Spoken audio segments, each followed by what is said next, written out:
Hello guys, welcome to our channel. This is Teja. ప్రస్తుతం మనతో పాటు సీనియర్ జర్నలిస్ట్ తమ్ము బాలాజీ గారు. నమస్తే సార్. నమస్తే. సో జనసేన నాయకులు నాగబాబు గారు ఆయన ఏదైతే ఎక్స్లో పోస్ట్ చేశారో న్యూటన్ లా గురించి, అది బాగా వైరల్ అవుతుంది. సో దాని గురించి నాగబాబు అప్పుడప్పుడు పోస్టులు ఇలాంటి పెడుతుంటాడు వెరైటీగా.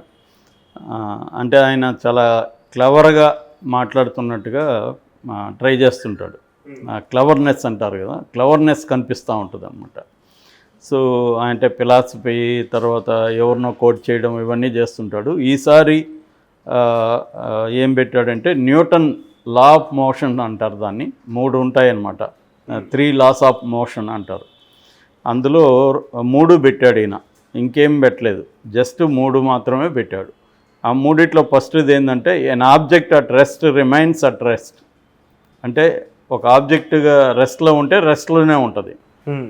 And an object in motion remains in motion at constant speed and in a straight the line unless acted on by an unbalanced force. ఒక ఆబ్జెక్టు లేదా ఒక వస్తువు మోషన్లో కదలికలో ఉంటే కదలికలోనే ఉంటుంది స్ట్రైట్ లైన్లో. దాన్ని ఏదన్నా ఒక ఫోర్స్ వచ్చి డిస్టర్బ్ చేసే వరకు అలాగే ఉంటుంది అనేది first law. Second law, the acceleration of an object depends on the mass of the object and the amount of force applied. Acceleration అంటే వేగం అనేది ఆ ఆబ్జెక్ట్ యొక్క మాస్ మీద డిపెండ్ అయింది. అట్లాగే బయట దాన్ని ఫోర్స్ చేసే దాని మీద డిపెండ్ అయింది వేగం.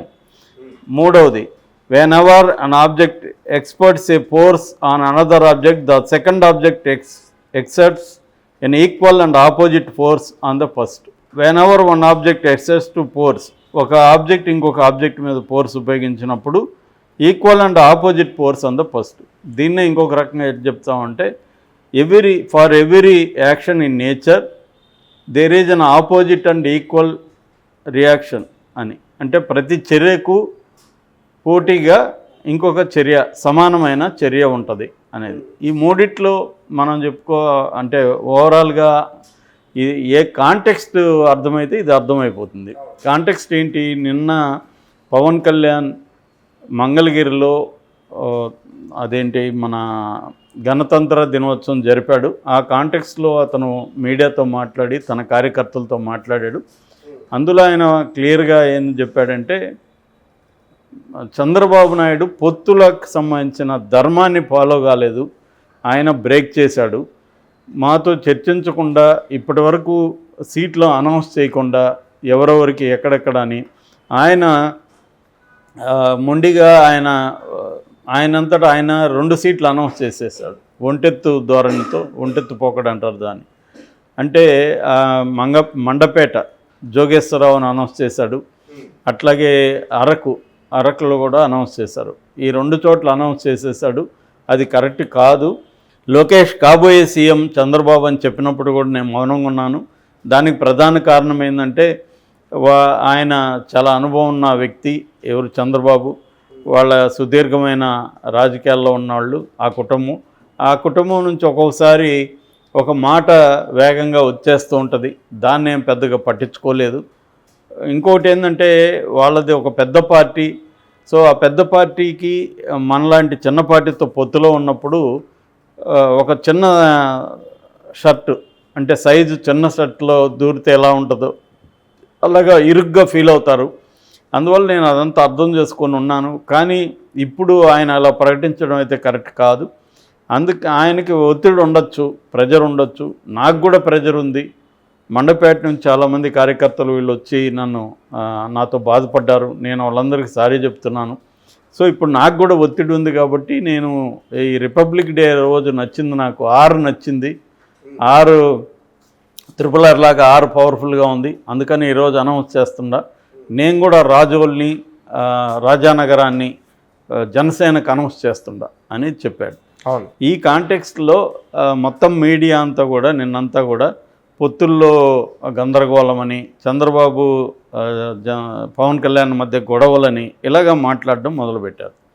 ఈ కాంటెక్స్ట్లో ఈరోజు ఈయన నాగబాబు ఈ 3 లాస్ని తీసుకొచ్చాడు. అంటే ఆయన ఇండైరెక్ట్గా ఆయన ఇంకోటి కూడా అన్నాడు, నేను పెట్టే ప్రతి పోస్ట్లో మీనింగ్ ఎతక్కండి, మీరు గుమ్మడికాయలాగా మీరు భుజాలు తడుముకోకండి, నేను ఊరికే ఇన్ఫర్మేషన్ కోసం కూడా పెడుతుంటాను. అది కూడా ఒక తెలివైన అతి తెలివి అంటారు దీన్ని, తెలివి కూడా కాదు. అంటే మిగతా చదివే వాళ్ళందరూ మూర్ఖులు అనుకున్న అతి తెలివి కనబడుతుంది నాగబాబులో. నువ్వు పెట్టిందే క్లియర్గా ప్రతి చర్యకు సమానమైన వ్యతిరేక ప్రతిచర్య ఉంటుందని అనడం అంటే అర్థమేమి? చంద్రబాబు చేసే ప్రతిచర్యకు ఆపోజిట్లో మా ప్రతిచర్య కూడా ఉంటుంది అనే కదా నువ్వు చెప్పదలుచుకున్నావు క్లియర్గా. అది నేను ఊరికే పెడుతుంటాను, మీరు గుమ్మడికాయలు తగులు, ఊరికే ఎందుకు పెట్టావు? నువ్వు తడుముకున్నావు ఆల్రెడీ. నువ్వు తడుముకోకపోతే పోస్ట్ ఎందుకు పెట్టావు? కాబట్టి క్లియర్గా ఆయన పెట్టేటప్పుడు ఓపెన్గా నేను ఇలా చెప్పదలుచుకున్నానని చెప్తే ఏమి ఇబ్బంది లేదు. ఈ అతి తెలివి వల్లనే ఇబ్బందులు. అంటే వినేవాళ్ళు లేదా చదివేవాళ్ళు మూర్ఖులు అనుకొని ఫూల్స్ అనుకొని పెట్టడమే కనిపిస్తుంది. దీనివల్ల వాళ్ళ మూర్ఖత్వం బయటకు వస్తుంది తప్ప నేను దీన్ని అర్థం ఎతకద్దు అన్నప్పుడు ఎందుకు పెడతావు? నువ్వు అర్థం లేని పని ఎందుకు చేస్తున్నావు? ఒక పొలిటికల్ పార్టీ లీడర్ కదా నువ్వు. పొలిటికల్ పార్టీ లీడర్గా ఉన్నప్పుడు ప్రతిదీ కూడా ఏది చేసినా ఒక అర్థం ఉండాలి. నేను అర్థం లేకుండా చేస్తానన్నప్పుడు నేను ఇంట్లో చేసుకో, బయట వచ్చి ఎందుకు చేస్తున్నావు? పబ్లిక్ కదా ఇది, పబ్లిక్ స్పేస్, నువ్వు ఒక పబ్లిక్ లీడరు. సో ఇదంతా ఏంటంటే అది తెలివి చూపించడం అంటారు, అంతకంటే ఏం లేదు. సో ఆయన క్లియర్గా చెప్పదలుచుకున్నాడు. రెండోది ఏంటంటే నేను ఇందాక కూడా ఒక వీడియోలో చెప్పిన, అసలు నిజంగానే పవన్ కళ్యాణ్ చంద్రబాబుని ధిక్కరించాడా లేదా ఇదంతా ఒక డ్రామానా అన్నప్పుడు మనం జాగ్రత్తగా గమనిస్తే నిన్న 2 సార్లు 3 సార్లు ఎవరన్నా చూస్తే పవన్ కళ్యాణ్ ఏమేమి మాట్లాడాడు అనేది చూస్తే క్లియర్గా డ్రామా అనేది అనిపిస్తుంది. ఎందుకంటే పవన్ కళ్యాణ్ ప్రకటించిన రాజోలు రాజానగరం అక్కడ 4.5 ఏళ్ల నుంచి తెలుగుదేశం ప్రతినిధులు లేరు. లాస్ట్ ఎలక్షన్స్లో కూడా రాజోలు గెలిచింది. రాజోలు జనసేన గెలిచింది, రాపాక వరప్రసాద్ గెలిచాడు. రాజోల్లో కానీ రాజానగరంలో కానీ 4.5 ఏళ్ళుగా ఎవరు లేరు. అట్లాగే మండపేటలో సిట్టింగ్ ఎమ్మెల్యే 3 సార్లు గెలిచాడు అక్కడ జోగేశ్వరరావు. కాబట్టి చంద్రబాబు స్ట్రాంగ్ నియోజకవర్గాల్ని చంద్రబాబు అనౌన్స్ చేశాడు, జనసేన స్ట్రాంగ్ నియోజకవర్గాలను జనసేన అనౌన్స్ చేసింది. ఇదంతా డ్రామాగా అనిపించట్లేదా?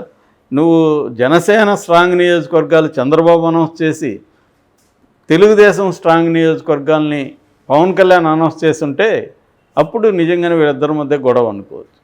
జనసేనకి ఇచ్చే సీట్లని క్లియర్గా తెలుస్తుంది, దాన్నే పవన్ కళ్యాణ్ అనౌన్స్ చేశాడు. తెలుగుదేశం సీట్లు క్లియర్గా తెలుసు. తెలుగుదేశంలో ఎప్పటి నుంచో ఆయన సిట్టింగ్ ఎమ్మెల్యేలకి ఇస్తానని ఎప్పుడో చెప్పాడుగా చంద్రబాబు, మళ్ళీ సిట్టింగ్లకి ఇస్తానని అన్నాడు. మరి అప్పుడు ఎవరిని అడిగిచ్చా అనౌన్స్మెంట్ ఇచ్చాడు? సిట్టింగ్లకి ఇస్తున్నానంటే అర్థమేమి? నా దగ్గర ఇప్పుడు ఎవరెవరు ఆల్రెడీ ఎమ్మెల్యేలకు ఉన్నారో వాళ్ళందరికీ సీట్లు ఇస్తున్నాననే కదా. మరి అప్పుడు పవన్ కళ్యాణ్ ఎందుకు మాట్లాడలేదు? సో క్లియర్గా ఇదంతా ఎందుకు చేశారంటే, ఒకటి వీళ్ళల్లో వ్యతిరేకత వస్తుంది కాపుల్లో, ఎందుకంటే అసంతృప్తి పెరుగుతుంది. మనకి ఎన్ని సీట్లు ఇస్తున్నారు తెలియట్లేదు, రకరకాల లీకులు బయటకు వస్తున్నాయి. సో 20 ఇస్తారంట, 22 ఇస్తారంట. 22 ఇస్తే అందులో ఎన్ని గెలుస్తాము, రేపు మనం ఏం పదవులు డిమాండ్ చేస్తాము, ఏవి క్లారిటీ లేకుండా పొత్తులు ఎందుకు అనేది ఒక ప్రశ్న. రెండో ప్రశ్న, ఈయన సీఎం అవ్వాలని కాపులంతా కోరుకుంటున్నారు. ఎందుకంటే 83 తర్వాత, అంతకుముందు వేరే కులాలు కూడా అయ్యారు, కానీ 83 తర్వాత చూస్తే రామారావు వచ్చిన తర్వాత ఎయిదర్ కమ్మ ఆర్ రెడ్డి, ఈ 2 కులాల వాళ్ళే ముఖ్యమంత్రులు అవుతున్నారు. వేరే కులాల వాళ్ళు ముఖ్యమంత్రి అవ్వాల అంటే వేరే కులాల్లో ముఖ్యమంత్రి స్థాయి వాళ్ళు ఎవరు లేరా అన్న ప్రశ్న వస్తుంది. కాకపోతే ఇక్కడ రీజనల్ పార్టీలో ఉండే ప్రాబ్లమ్స్ ఏంటంటే, రీజనల్ పార్టీ నాయకుడే ముఖ్యమంత్రి అవుతారు. రీజనల్ పార్టీలు అక్కడ స్ట్రాంగ్గా ఉండేది తెలుగుదేశం వైసీపీనే కాబట్టి ఆటోమేటిక్గా వాళ్ళే లీడర్లు అవుతారు.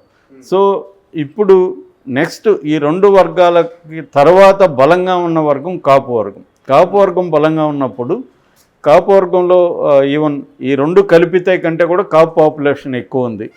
రెండోది కాపుల్లో నుంచి కూడా రాజకీయంగా కావచ్చు, ఆర్థికంగా కావచ్చు, ఎడ్యుకేషన్ పరంగా కావచ్చు, వాళ్ళల్లో కూడా బలం బాగా పెరుగుతుంది. సో ఈ పెరుగుతున్న శక్తికి అనుగుణంగా రాజకీయ అధికారంలో, రాజ్యాధికారంలో కూడా వాటా కావాలనుకుంటారు. అందుకని కాపులంతా ఇవాళ మన ముఖ్యమంత్రి ఉండాలనేది కోరుకుంటున్నారు. అది పవన్ కళ్యాణ్ రెడీగా లేడు. దానికి పవన్ కళ్యాణ్కి ఉండే లిమిటేషన్స్ పవన్ కళ్యాణ్కి ఉన్నాయి. ఎందుకంటే ఆయన ఇప్పటికిప్పుడు ముఖ్యమంత్రి అవ్వలేడని ఆయనకు తెలుసు. ఆయనకున్న బలం ఎంత? మ్యాక్సిమం 7% ఓట్ల షేరు. ఒకవేళ పెరిగిందనుకున్నా 10% కంటే ఎక్కువ పెరిగే ఛాన్స్ లేదు. అది కూడా విస్తరించి లేదు. అన్ని రాష్ట్రం అంతా అలాగా లేదు వాళ్ళ బలం. కొన్ని చోట్ల మాత్రమే కేంద్రీకృతమై ఉంది. సో ఆ కొన్ని ప్రాంతాల్లో ఉన్న బలాన్ని ఉపయోగించుకొని సీఎం అయ్యే పరిస్థితి లేదు. కాబట్టి పవన్ కళ్యాణ్ అయితే ప్రాక్టికల్గా ఉన్నాడు. కానీ ఆ ప్రాక్టికల్గా నేనున్నాను ఇంతే అనేది జనాలకి చెప్పలేని పరిస్థితి. ఎందుకంటే ఇది చెప్తే వాళ్ళందరూ మరి సీఎం చంద్రబాబు అయ్యేదానికి మేమెందుకురా నీకు ఓట్లు వేయాలి అన్న ప్రశ్నలు వస్తున్నాయి కాపుల నుంచి. సో దీన్ని తొలగించడం కోసం, ఒక రకంగా కాపుల్లో తన అభిమానుల ఉత్సాహం నింపడం కోసం ఈ ఫేక్ ఫైట్ డ్రామాని తెరదీసినట్టుగా మనం అర్థం చేసుకోవచ్చు. కానీ ఇది ఎంతకాలం చేయగలరు? ఎప్పటికైనా సీట్లు అయితే అనౌన్స్ చేయాలిగా. రేపు సీట్లు 50 ఈకపోతే అప్పుడైనా ఇదే గొడవ అవుతుంది కదా. కాబట్టి ఇది పోస్ట్పోన్ చేస్తున్నారు మాత్రమే. ఈ క్రైసిస్ని అయితే ఎంతకాలం మేనేజ్ చేస్తారనేది చూడాలి.